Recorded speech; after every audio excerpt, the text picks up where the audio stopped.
Assalamualaikum warahmatullahi wabarakatuh. Selamat datang di channel Rika Prabowo, channel khusus yang akan membahas materi sejarah. Video kali ini akan membahas kehidupan rakyat Indonesia dalam berbagai bidang pada masa pendudukan Jepang antara tahun 1942 sampai 1945. Saksikan video ini sampai selesai ya.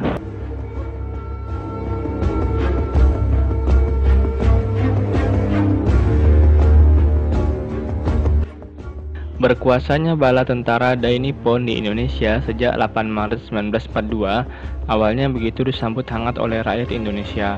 Dengan mengusung propaganda sebagai saudara tua, Jepang berjanji akan membawa Indonesia ke arah kemerdekaan dan melenyapkan kolonialisme barat.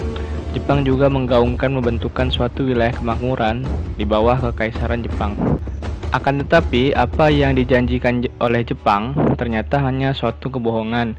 Jepang banyak melakukan penindasan terhadap rakyat Indonesia dan melihat wilayah Indonesia hanya sebagai sapi perah bagi kebutuhan perang mereka. Sebagai kebijakan awal pemerintah Jepang, mereka melarang semua partai politik di Indonesia. Tidak boleh ada partai politik atau organisasi politik yang berdiri kecuali atas seizin Jepang. Jepang juga mengirimkan banyak sekali polisi militer atau Kempeitai yang dikenal kejam untuk memata-matai rakyat yang disinyalir akan menentang kekuasaannya. Ancamannya bisa dipenjara hingga disiksa sampai mati. Lalu bagaimana kehidupan rakyat Indonesia di bawah fasisme Jepang di bidang lain? Simak terus ya. Bidang sosial. Dalam bidang sosial, kehidupan rakyat Indonesia di bawah pendudukan Jepang umumnya sangat memprihatinkan. Pertama, terjadinya kemiskinan yang luar biasa meningkat sebelum tahun 1941.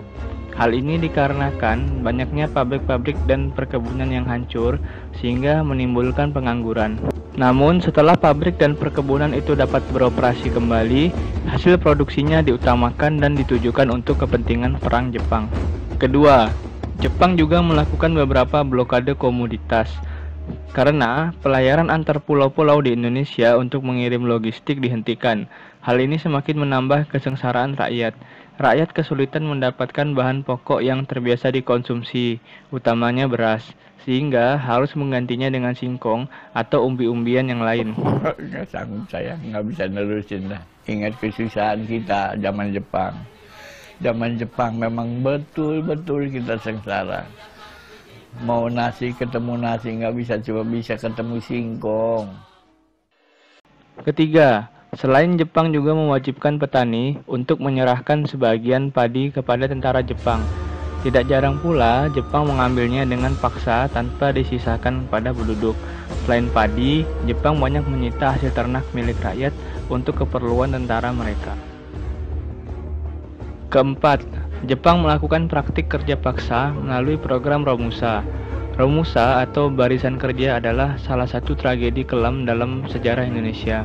Dengan diiming-imingi diberikan gaji dan keluarga yang ditinggal dicukupkan kebutuhannya, banyak rakyat Indonesia, umumnya lelaki usia muda hingga paruh baya, tertarik masuk program ini.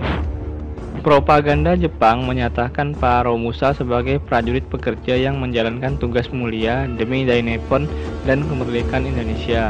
Faktanya, para Romusa diperlakukan layaknya budak Jepang yang diperlakukan sangat kasar, dengan kondisi kerja yang sangat berat tanpa asupan makanan dan perlengkapan kerja yang baik, menyebabkan lebih banyak Romusa yang meninggal daripada pulang dengan selamat. Makanya biar niku nek diparaknya Romusa niku wis mesti matine tinimbang kae. Kathah matine ngoten. Kathah matine mereka mangane ora diwehi, mangane angger, kerjane terus. Kelima, selain Romusa, Jepang juga banyak merekrut gadis-gadis untuk dijadikan wanita pemuas nafsu bagi tentara mereka, atau disebut Jugun Ianfu. Gadis-gadis muda ini telah ditipu oleh Jepang bahwa mereka akan dibawa ke negeri Jepang untuk disekolahkan, bekerja, dan sebagainya. Faktanya, mereka tidak pernah sampai ke negeri Jepang dan menderita fisik dan psikis yang sangat berat.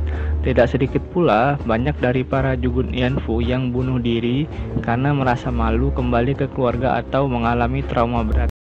Hancur semua, udah hidup saya ini kayak ngambang aja, asal hidup aja, udah nggak punya cita-cita apa. Keenam, Jepang memenjarakan orang-orang golongan Eropa khususnya Belanda, ke dalam kamp interniran di tiap-tiap kota yang ada. Ketujuh, Jepang memberlakukan sistem pemerintahan terendah dengan nama Tonarigumi di tiap kampung-kampung yang terdiri dari beberapa rumah atau beberapa kepala keluarga agar lebih mudah dimobilisasi. Sistem ini kemudian hari tetap diadopsi Indonesia dengan nama rukun tetangga atau rukun warga.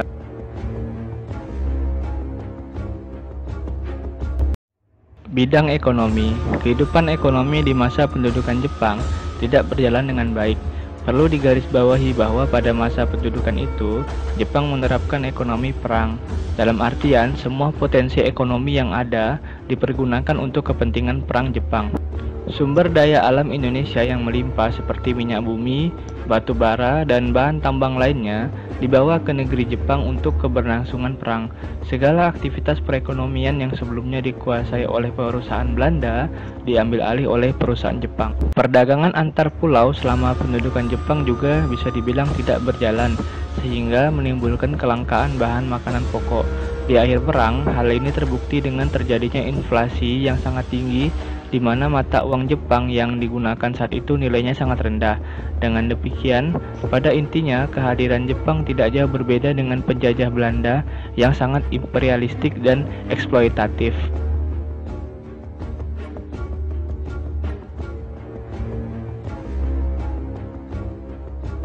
Bidang pendidikan. Pendidikan adalah bidang strategis yang digarap Jepang dengan mengedepankan pembelajaran doktrinisasi. Sebagai tahap awal, Jepang menutup seluruh sekolah-sekolah barat atau sekolah Belanda mulai dari tingkat SD hingga perguruan tinggi. Diskriminasi pendidikan yang diterapkan Belanda dengan membeda-bedakan sekolah berdasarkan suku, bangsa, atau kelas sosial dihapuskan. Jepang melakukan penyeragaman sekolah dengan membentuk sekolah baru yang lebih umum. Tujuannya agar lebih mudah diawasi. Dengan demikian, rakyat-rakyat miskin atau masyarakat yang pada masa Belanda tidak dapat merasakan pendidikan, kini dapat bersekolah. Kemudian Jepang menghapuskan berbagai pengaruh-pengaruh barat yang sebelumnya diajarkan sekolah pada masa penjajahan Belanda. Jepang membagi tingkat pendidikan sebagai berikut. Sekolah dasar untuk semua kalangan dan hanya ada satu jenis selama 6 tahun. Sekolah menengah pertama selama 3 tahun dan sekolah menengah tinggi selama 3 tahun. Setelah itu baru dapat masuk ke perguruan tinggi. Tingkat pendidikan seperti ini secara kebetulan atau tidak tetap digunakan oleh Indonesia hingga sekarang. Pendidikan Jepang juga sangat lekat dengan doktrinisasi, di mana siswa-siswa diajarkan paham Akojiu bahwa Jepang akan membawa kawasan Asia Timur Raya dalam suatu wadah kemakmuran bersama. Cara hidup, semangat, disiplin, dan lain sebagainya kerap diajarkan agar mendekati Nippon Seishin atau semangat orang Jepang, termasuk mengajarkan bela negara dan cinta tanah air.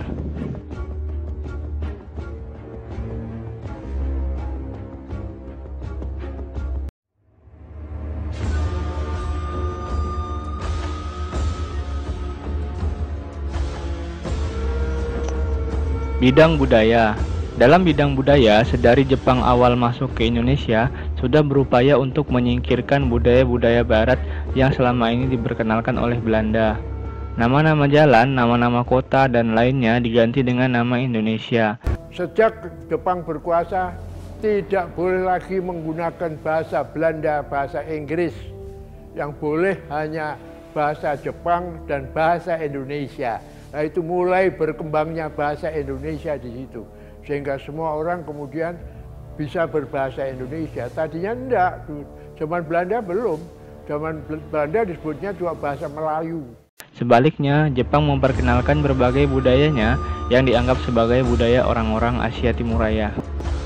Pengajaran budaya Jepang diajarkan di tingkat sekolah kepada usia muda, tetapi juga diperkenalkan ke penduduk dengan berbagai cara. Misalnya melalui kewajiban kinrohoshi atau kerja bakti yang kerap diwajibkan.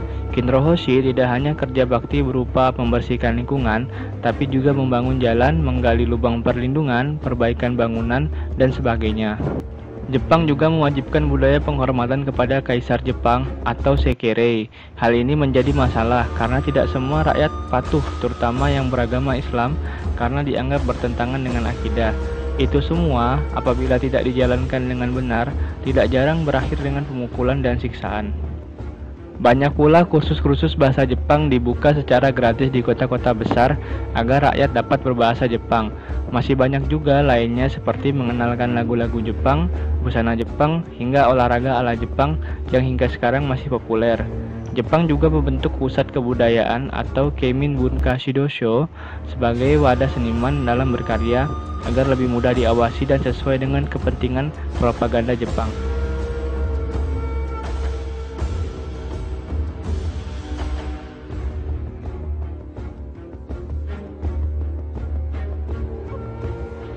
Bidang militer. Seperti yang telah saya sampaikan di video sebelumnya tentang organisasi sipil, semi militer, dan militer pada masa Jepang, bagi yang belum menyaksikan silahkan klik judul yang muncul di pojok kanan ini ya. Nah, pada bidang militer, Jepang menganggap bidang ini sangat serius dengan banyak sekali membentuk organisasi semi militer dan militer. Tentu saja hal ini untuk kepentingan perang Jepang yang sedianya pasukan-pasukan dari orang asli Indonesia ini digunakan untuk mengisi garis belakang pertahanan Jepang di Indonesia seperti Senendan, Tentara Heiho, Tentara Pembela Tanah Air, atau PETA. Harus diakui pada masa Jepanglah kesempatan orang-orang Indonesia untuk mempelajari ilmu-ilmu militer modern dan menjadi tentara terbuka luas. Hal ini berbeda di masa penjajahan Belanda, di mana yang dapat menjadi tentara kenil dengan syarat dan latar belakang tertentu. Jumlah perekrutannya juga tidak sebesar yang dilakukan Jepang. Dari kesempatan di bidang militer itu, serta pendidikan dan pengajaran yang dilakukan selama pelatihan, muncul rasa-rasa nasionalisme, rela berkorban, dan cinta tanah air di kalangan pemuda Indonesia. Selain itu, banyak pula tentara didikan Jepang ini kedepannya berperan besar dalam pembangunan TNI selama 30 tahun pertama, mulai dari Jenderal Sudirman hingga Presiden Soeharto, merupakan perwira-perwira tinggi yang merintis karir menjadi tentara PETA di masa Jepang.